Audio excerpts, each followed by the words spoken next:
नमस्ते दोस्तों, मैं प्रीतांजलि आप सभी को अपने चैनल में स्वागत करती हूँ। तो आज की क्लास में हम मधुबनी पेंटिंग के बारे में डिटेल में जानने वाले हैं कि मधुबनी पेंटिंग का शुरुआत कहाँ से हुआ, कब हुआ, कैसे हुआ। इन सब चीज़ों के बारे में आज हम बात करने वाले हैं और मधुबनी पेंटिंग के बेसिक चीज़ों के बारे में, जो छोटी छोटी चीज़ें हैं जो जनरली लोग मिस्टेक करते हैं, तो हम उनके बारे में भी आज जानेंगे। वीडियो स्टार्ट करने से पहले प्लीज़ मेरे चैनल को सब्सक्राइब कर लीजिए, क्योंकि सब्सक्राइब करना आपके लिए बिल्कुल फ्री ऑफ कॉस्ट है, पर मेरे लिए बहुत बड़ा सपोर्ट और मोटिवेशन है। तो ज़रूर सब्सक्राइब कीजिएगा और लाइक कर जाइएगा और कमेंट में ज़रूर बताइएगा कि आपको मेरा वीडियो कैसा लगा। तो चलिए हम अपना वीडियो स्टार्ट करते हैं। जैसा कि हम सभी जानते हैं कि हमारा देश कला और संस्कृति का देश माना जाता है। हिस्ट्री के मुताबिक सबसे पहले मधुबनी पेंटिंग का स्टार्टिंग रामायण काल से ही हुआ था। माना जाता है कि मधुबनी पेंटिंग राजा जनक जी ने सीता जी के विवाह के दौरान मिथिला के जो कलाकार थे उनसे बनवाया था और पूरा मिथिला को सजाया था। 1934 से पहले मधुबनी पेंटिंग केवल एक गांव का एक लोकप्रिय कला के रूप में जाना जाता था, लेकिन 1934 में जब मिथिला में भूकंप आया था उसके बाद ये पूरी दुनिया में मधुबनी पेंटिंग के बारे में लोग जानने लगे। माना जाता है कि ब्रिटिश के एक ऑफिसर थे जिनका नाम विलियम आर्चर था। उन्होंने भूकंप में जब उन्होंने जांच करने के लिए निकला कि कहाँ पे कितना नुकसान हुआ है, तब उन्हें बहुत तरह तरह की पेंटिंग दिखाई दी। तो उन्होंने कुछ सालों बाद 1949 में उन्होंने एक आर्टिकल लिखा था जिसमें उन्होंने मधुबनी पेंटिंग के बारे में डिटेल में पूरा बात बताया था, जिसके बाद पूरी दुनिया मधुबनी पेंटिंग के बारे में जानने लगी। बहुत पहले के टाइम में ये सिर्फ दीवार पे बनाया जाता था, जो गांव में मिट्टी की दीवार होती थी उस पे बनाया जाता था। फिर धीरे धीरे इसे कपड़े, कागज़ और कैनवास पे बनाए जाने लगे। जनरली मधुबनी पेंटिंग में हिंदू के देवी देवताओं के तस्वीर बने होते हैं या फिर प्राकृतिक नज़ारे, जैसे कि आप बोल सकते हो जैसे सूर्य, चंद्रमा, या फिर जो धार्मिक पेड़ हुए वो बनाए जाते थे, जैसे वट वृक्ष, बेल का पेड़। इन सब चीज़ों को ज़्यादातर मधुबनी में बनाया गया। मधुबनी में जो सब्जेक्ट लिया जाता है वो रामायण के कुछ दृश्य हुए या फिर जो कृष्ण जी के जो लीले थे, जैसे गोपी रास वगैरह, इन सब चीज़ों के बारे में ही सीन में बनाया जाता है। आप ऐसे भी बना सकते हो, पर ज़्यादातर अभी तक इन सब चीज़ों को सब्जेक्ट में लेकर बनाया गया है। एक और सबसे इम्पॉर्टेंट चीज़ है जिसकी वजह से मधुबनी पेंटिंग और सब पेंटिंग से अलग है, इनमें जो शेप होते हैं वो अलग होते हैं और जो कलर होते हैं वो डार्क कलर यूज़ किए जाते हैं, जैसे कि रेड हो गया, ब्लू हो गया, ग्रीन हो गया, ब्लैक हुआ। कुछ हल्के कलर भी यूज़ किए जाते हैं, जैसे कि लाइट येलो या फिर आप लाइट पिंक कह सकते हो, वो कलर भी यूज़ किए गए हैं। और उससे भी इम्पॉर्टेंट कि ये सब जो कलर्स हुए ये घर पे बनाए जाते थे, जैसे कि हल्दी का यूज़ कर येलो कलर बना, ये केले का पत्ता यूज़ कर ग्रीन कलर बना, और पीपल का पेड़ का छाल यूज़ कर रेड कलर बनाया गया। वाइट कलर के लिए दूध या चूने का यूज़ किया जाता था। मधुबनी पेंटिंग दो तरह के होते हैं, एक भित्ति चित्र कला हुआ और एक अरिपन हुआ। भित्ति का मतलब होता है मिट्टी का दीवार, और जो मिट्टी का दीवार पे बनाया गया उसे हम भित्ति चित्र बोलते हैं। ये जनरली मिट्टी के दीवार पे ही बनाए जाते थे। और सेकेंड हुआ अरिपन। अरिपन का मतलब होता है अपने भावनाओं को अर्पण करना। अरिपन को अल्पना या फिर रंगोली भी आप कह सकते हो। ये ज़मीन पे बनाई जाने वाली पेंटिंग हुई। जो भित्ति चित्रकला हुआ वो दीवार पे बने, और जो अरिपन हुआ वो मिट्टी ज़मीन पे बनाया गया। जो अरिपन हुआ ये फेस्टिवल में घर के आगे बनाए जाते थे, जैसे कि दिवाली या फिर आप जनरली जो तुलसी विवाह होता है या देव उठान एकादशी हुआ, इन सब में भी इसका खास रोल है। मधुबनी पेंटिंग बनाने से पहले कुछ शेप आते हैं जिनका हमें प्रैक्टिस करना होता है, जिससे हमारे हाथ में फ्लो आता है और फिर आप इजीली अपने ड्राइंग का शेप दे पाते हो।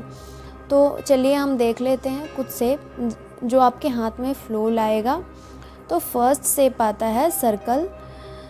सर्कल को आप एज अ सिर्फ सर्कल का प्रैक्टिस करो बॉक्स बना कर, और फिर देन आप सर्कल में आप डबल लेयर ट्रिपल लेयर दे कर आप उसको भी प्रैक्टिस कर सकते हो। इससे आप बड़ा शेप भी प्रैक्टिस हो जाएगा, आपका छोटा शेप भी प्रैक्टिस हो जाएगा।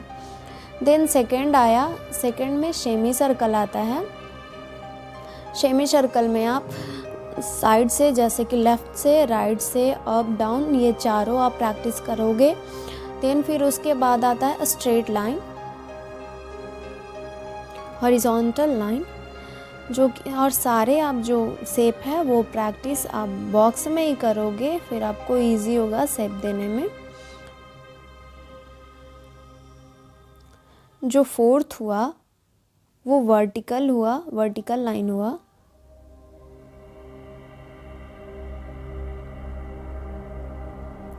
देन आपका जो फिफ्थ आया वो स्लैंट लाइन हुआ। 5 कुछ शेप हैं जिनका हमें रेगुलरली प्रैक्टिस करना है अपने हाथ में फ्लो लाने के लिए। एक्यूरेट आपका तभी बन पाएगा ड्राइंग।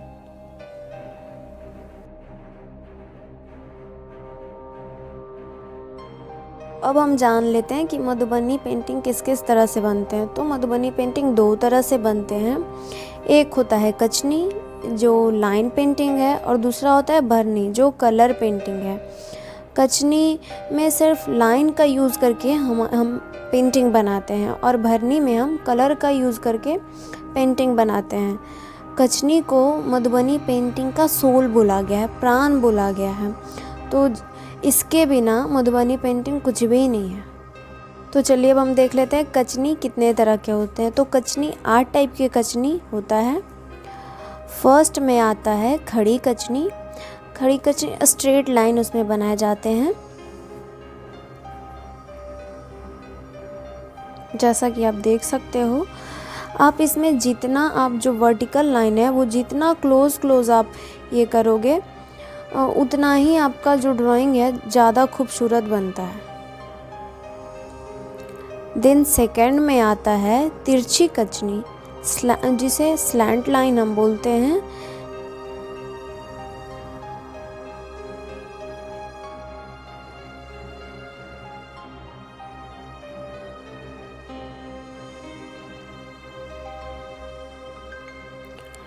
तिरछी कचनी हम दोनों साइड से बनाएंगे, दोनों साइड से प्रैक्टिस करेंगे। देन थर्ड में हुआ दोहरी कचनी। दोहरी कचनी एज अ भरनी का काम करता है।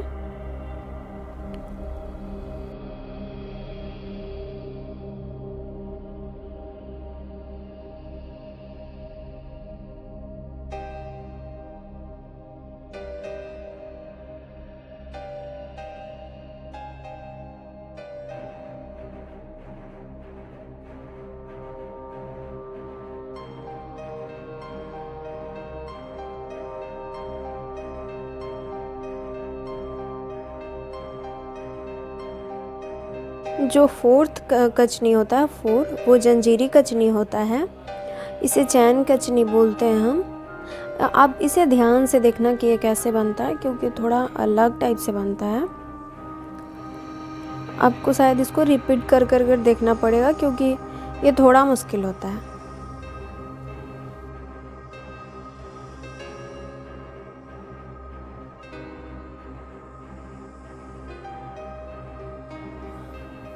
फिफ्थ जो होता है वो लहरी कचनी होता है, वेव कचनी। ये जहाँ पे आप पानी का जहाँ पे आपको बनाना है, पानी शो करना है, वहाँ पे इसका यूज़ किया जाता है। बहुत खूबसूरत लगता है ये तो। और ये 2 तरफ से बनते हैं, एक तो ये अप टू डाउन हुआ, एक साइड वे में हम बनाते हैं।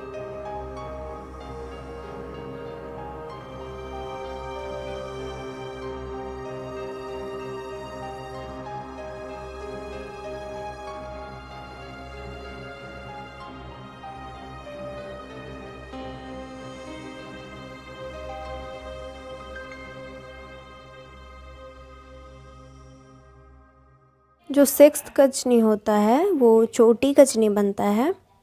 मुझे तो ये बहुत सुंदर लगता है। आप जब बॉर्डर बनाओगे तो इसको बॉर्डर में भी यूज़ किया जाता है। पूरे जो आपका जो सब्जेक्ट है उसके चारों तरफ बॉर्डर बनाओगे, उसमें इसका यूज़ करोगे तो बहुत ही सुंदर लगेगा। आपको बस एक ट्रायंगुलर शेप बनाना है, देन उस पर दोनों साइड से एज अ लाइन कर देना, तो ये आपको ईज़िली बन जाएगा।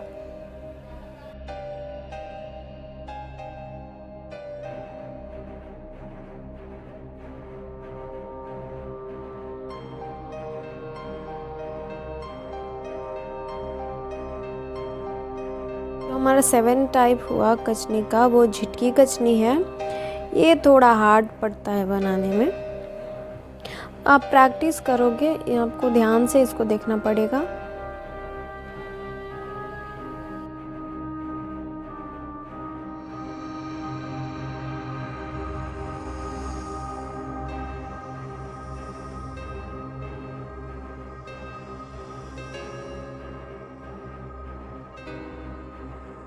जो हमारा 8th टाइप हुआ वो कुटनी कचनी हुआ।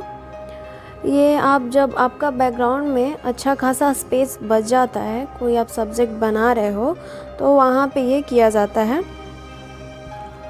बहुत ही ये खूबसूरत दिखता है। आप आगे देखोगे, आप बनाओगे तो इसमें फर्स्ट लाइन करके जब सेकंड लाइन करोगे तो सेकंड लाइन ना जो दोनों के बीच का गैप है उससे स्टार्ट करना है।